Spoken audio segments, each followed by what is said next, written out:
Hey guys, so this is our final video for the last submission. So our server is currently working. If we open up and view our website, it's working perfectly.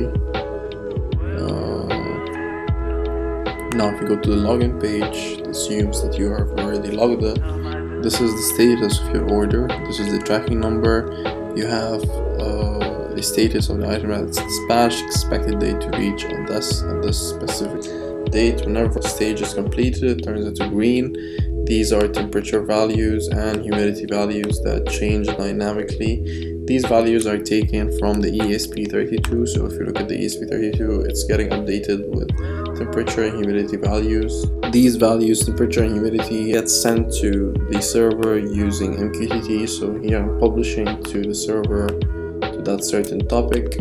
We could view that topic is currently working.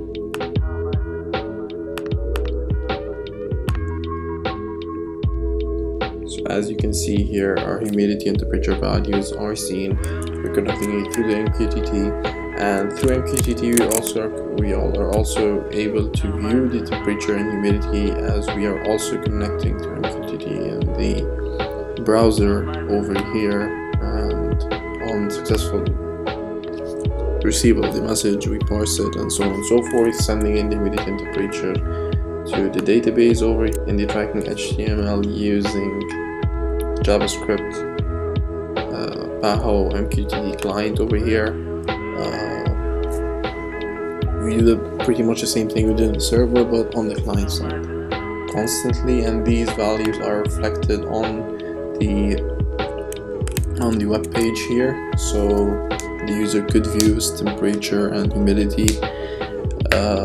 If anything changes, we are also appending these values to the database. So if we open up the database, we'll see that the database is flooded with the humidity and temperature values of that certain shipment. Also created a mobile app using Ionic here. So if we enter a username and a password, you can view here shipments. So you have 4 shipments: current shipments, previous shipments, container alerts, and you can sign out. Current shipments, these are your current shipments. So if you press at one of them, in that shipment you have 5 containers. If you open any of the 5 containers, you can view its temperature, and if you swipe to the left, you get humidity and you get the current location of the container. Now you can also view your previous shipments. So these were the previous shipments, and these are the attributes that are related to that shipment. You could also have you could view your container alerts. So if any of the containers have dropped in temperature, humidity, the humidity that was dropped that went below the preset value is going to be shown here, and the temperature that was dropped below the preset value is going to be shown here, so you could know what temperature the container dropped to. And finally, you can sign out, and that's basically our Ionic